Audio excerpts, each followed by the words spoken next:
Assalamualaikum warahmatullahi wabarakatuh. Guys, kita jumpa lagi seperti biasanya.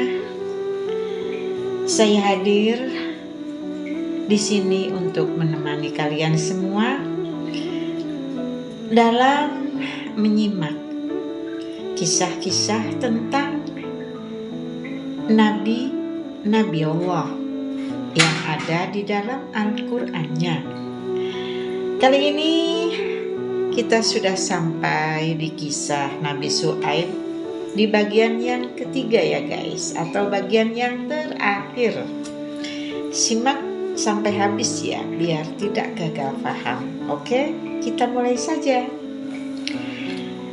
Azab terdahsyat bagi orang-orang kafir. Allah Subhanahu wa ta'ala memadukan berbagai macam azab dan siksa yang pedih kepada mereka. Hal tersebut sebagai akibat buruk dari sikap dan perbuatan mereka yang zalim. Allah menimpakan gempa yang sangat dahsyat kepada mereka sehingga semua aktivitas kehidupan menjadi terhenti seketika. Kehidupan menjadi terhenti dan semua makhluknya menjadi binasa. Gelegar suara yang sangat dahsyat telah menghentikan semua bunyi. Segala suara yang bernyawa tiba-tiba terhenti, sepi dan mati.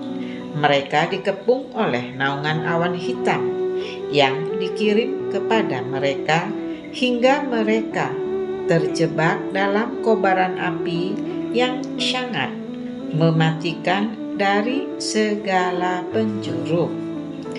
Allah Subhanahu wa ta'ala berfirman, menceritakan tentang kisah mereka sesuai dengan konteks ayat-ayat pada setiap surah yang ada di dalam Al-Quran. Misalnya di dalam surah Al-A'raf dijelaskan bahwa orang-orang kafir mengancam akan menghancurkan Nabi Syuaib alaihi salam dan para pengikutnya.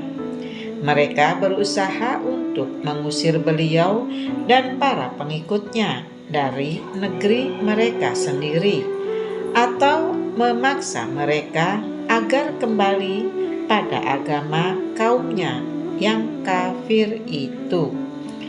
Selanjutnya Allah Subhanahu wa ta'ala berfirman, kemudian mereka ditimpa gempa, maka jadilah mereka mayat-mayat yang bergelimpangan di dalam rumah-rumah mereka. Quran Surat Al-A'raf 91.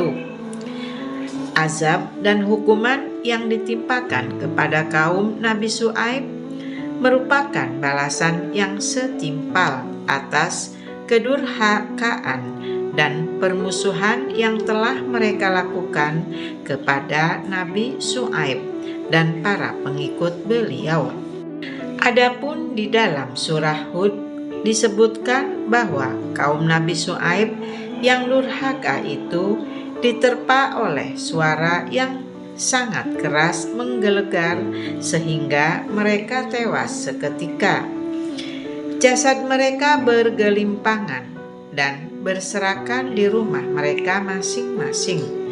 Hal ini terjadi karena mereka berkata kepada Nabi utusan Allah, Nabi Syuaib, dengan ucapan yang penuh dengan ejekan dan hinaan sebagaimana dikemukakan dalam firman-Nya. Mereka berkata, hai Syuaib, apakah agamamu yang menyuruhmu agar kami meninggalkan apa yang disembah oleh nenek moyang kami, atau melarang kami mengelola harta kami menurut cara yang kami kehendaki? Sesungguhnya kamu adalah orang yang sangat penyantun lagi berakal. Quran Surat Hud 87. Allah Subhanahu wa ta'ala menurunkan azab berupa suara keras yang menggelegar itu untuk menghentikan mulut mereka yang sangat lancang dengan penuh penghinaan dan ejekan kepada Rasul-Nya, yaitu Nabi Syuaib alaihissalam. Dengan munculnya suara yang sangat keras itu, mulut mereka langsung terbungkam, bahkan jasad mereka pun terdiam dan tidak bergerak lagi selamanya. Adapun di dalam surah Asy-Syu'ara, Allah Subhanahu wa ta'ala menyebutkan bahwa Dia telah menurunkan azab kepada mereka pada hari ketika mereka berada dalam naungan. Peristiwa tersebut sebagai jawaban atas permintaan mereka sendiri, sebagaimana disebutkan dalam firman-Nya. Mereka berkata, "Sesungguhnya engkau adalah salah seorang dari orang-orang yang terkena sihir, dan engkau tidak lain hanyalah seorang manusia seperti kami. Dan sesungguhnya kami yakin bahwa engkau benar-benar termasuk orang-orang yang berdusta.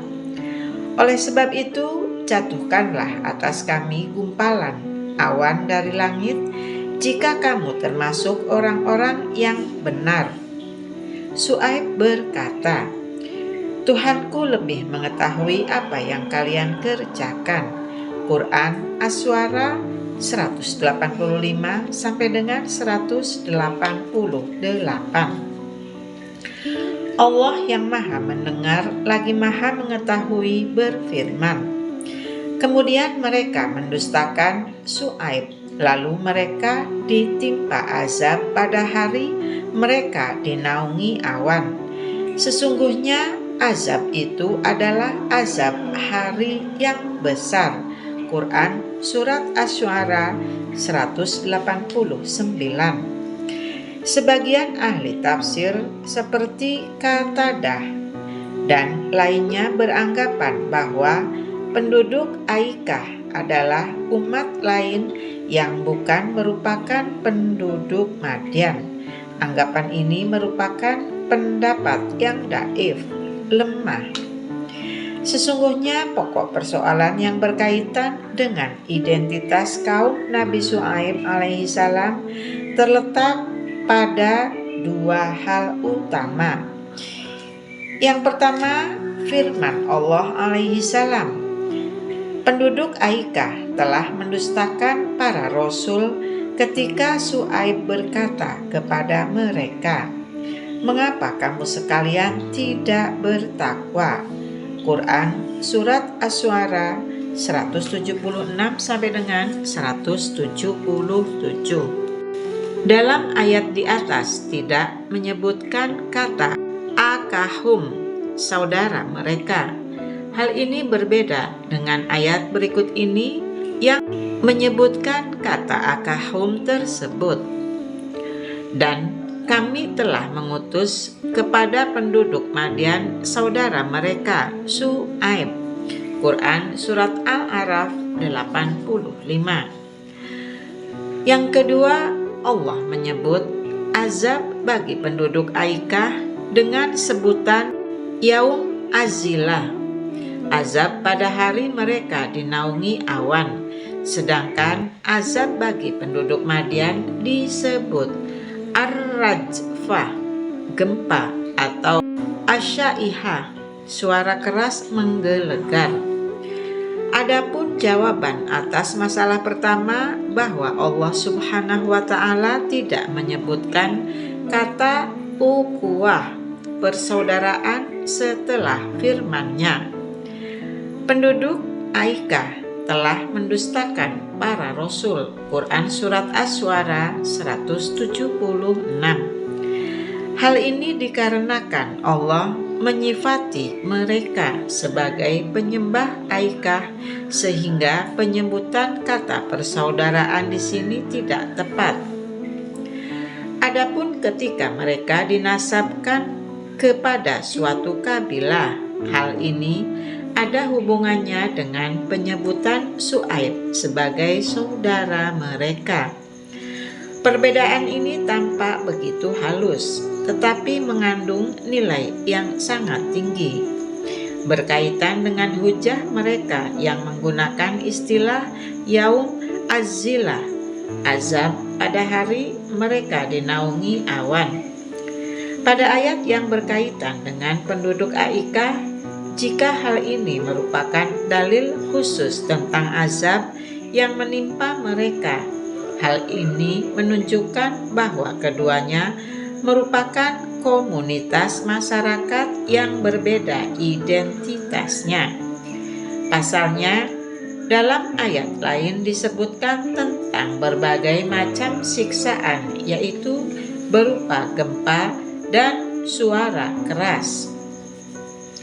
Adapun hadis yang diriwayatkan oleh Al-Hafiz Ibnu Asakir ketika menjelaskan tentang biografi Nabi Syuaib alaihissalam melalui jalur riwayat Muhammad bin Utsman bin Abi Saibah dari ayahnya, dari Muawiyah bin Hisham, dari Hisham bin Sa'ad, dari Syafiq bin Abi Hilal, dari Rabi'ah bin Sa'if, dari Abdullah Hisham bin Sa'ad, dari Abdullah bin Amr, yang diriwayatkan secara marfu disebutkan, sesungguhnya kaum Madian dan penduduk Aikah merupakan dua umat yang berbeda.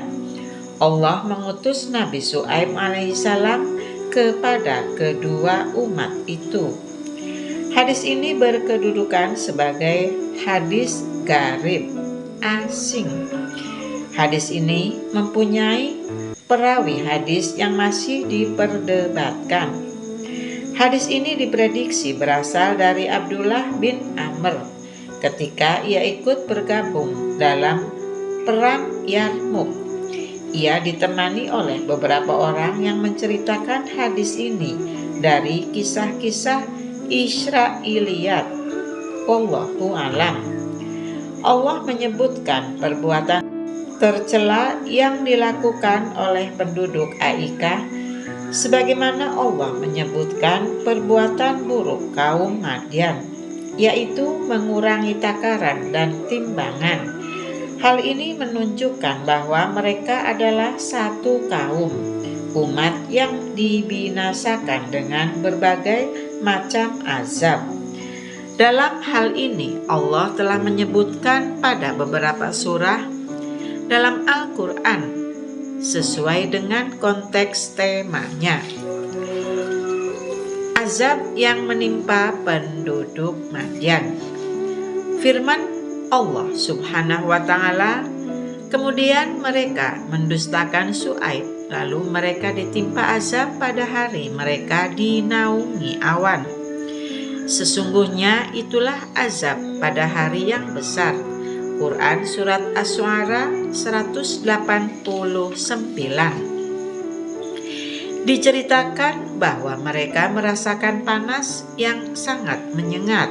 Sementara itu Allah menghentikan embusan angin selama 7 hari, sehingga saat itu air tidak ada lagi gunanya dan naungan tidak dapat lagi melindungi manusia dari sengatan panas. Mereka lari berhamburan meninggalkan rumah-rumah mereka menuju perbukitan, sebab di tempat itu tampak ada awan yang dapat menaungi mereka.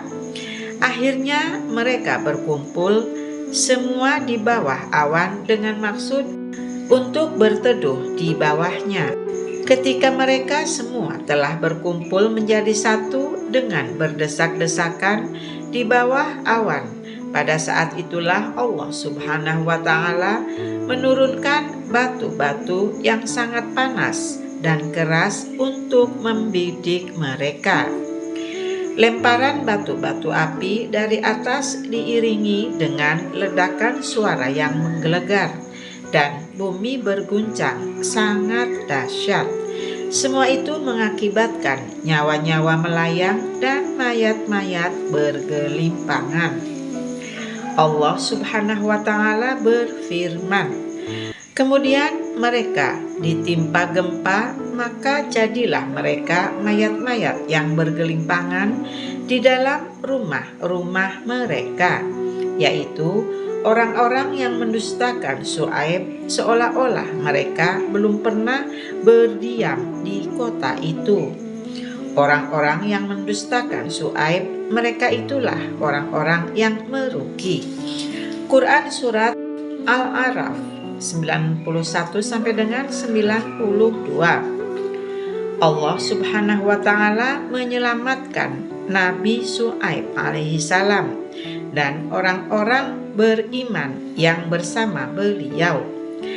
Hal ini sebagaimana dikemukakan dalam firman-Nya, "Dan tatkala datang azab kami selamatkan Syuaib dan orang-orang yang beriman bersamanya dengan rahmat dari kami.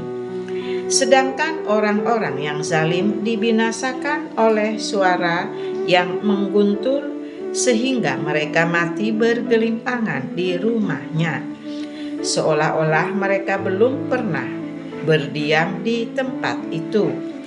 Ingatlah, kebinasaanlah bagi penduduk Madian, sebagaimana kaum Samud telah binasa."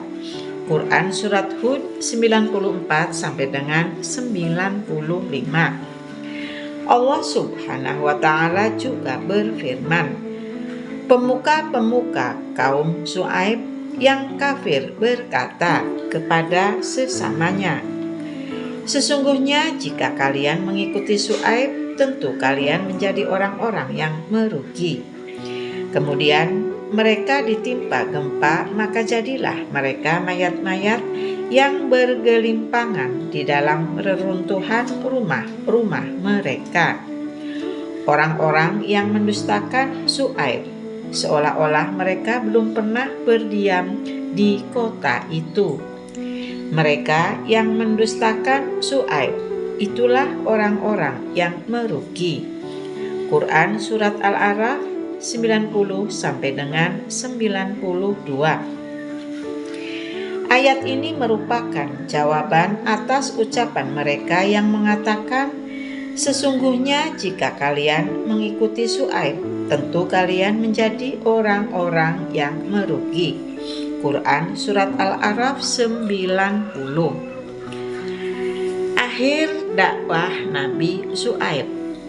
Allah Subhanahu wa Ta'ala menyebutkan tentang nabi mereka bahwa sesungguhnya beliau telah melakukan usaha yang menyadarkan kaumnya, memberikan penjelasan, teguran, dan peringatan keras kepada mereka. Allah Subhanahu wa Ta'ala berfirman, "Maka Syuaib meninggalkan mereka seraya berkata, 'Wahai kaumku, sesungguhnya aku telah menyampaikan kepada kalian amanat-amanat Tuhanku dan aku telah memberi nasihat kepada kalian. Oleh sebab itu, bagaimana mungkin aku akan bersedih hati terhadap orang-orang yang kafir?' Quran Surat Al-A'raf 93. Nabi Syuaib alaihi salam berpaling dan meninggalkan kaumnya setelah mereka binasa ditimpa azab. Beliau berkata, "Aku telah menjalankan kewajibanku, menyampaikan risalah kenabian dengan tuntas dan memberikan nasihat dengan sempurna. Aku juga telah berusaha sekuat tenaga untuk memberi petunjuk kepada kalian dan mengantarkan kalian untuk mencapai petunjuk itu. Akan tetapi ternyata semua itu sama sekali tidak berpengaruh bagi kalian karena Allah Subhanahu wa Ta'ala tidak memberikan petunjuk bagi orang-orang yang tidak mau menerima petunjuk. Mereka tidak akan mendapatkan pertolongan Allah. Oleh sebab itu, aku tidak merasa kasihan kepada kalian karena kalian tidak mau menerima nasihat dan tidak takut terhadap hari kiamat. Itulah sebabnya Nabi Syuaib berkata, bagaimana mungkin aku akan bersedih terhadap orang-orang yang kafir. Quran Surat Al-A'raf 93. Maksudnya terhadap orang-orang yang tidak mau menerima kebenaran, tidak mau menyambutnya, dan tidak sudi untuk mendapatkannya. Oleh sebab itu, sudah selayaknya mereka menerima azab Allah yang tidak dapat ditolak dan tidak dapat dihindari. Tidak ada sejengkal pun tempat yang dapat melindungi mereka dari azab yang sangat pedih itu. Al-Hafiz Ibnu Asakir menyebutkan di dalam kitab sejarahnya dari Ibnu Abbas bahwa masa Nabi Syuaib alaihi salam adalah setelah Nabi Yusuf alaihi salam. Sementara itu diriwayatkan dari Wahab bin Munabbih bahwa Nabi Syuaib alaihi salam dan orang-orang beriman yang menyertai beliau meninggal dunia di Mekah. Kuburan mereka terdapat di sebelah barat Ka'bah dan terletak di antara Dar an-Nadwa dan Dar Bani Saham. Guys, selesailah sudah kisah tentang Nabi Syuaibnya ya guys. Yang di bagian ketiga ini adalah bagian yang terakhir untuk kisah Nabi Syuaibnya. Semoga menambah wawasan bagi kalian semua tentang Nabi Syuaib. Dan nanti kita akan ketemu lagi pada Nabi yang ke-9 ya, yaitu Nabi Ismail.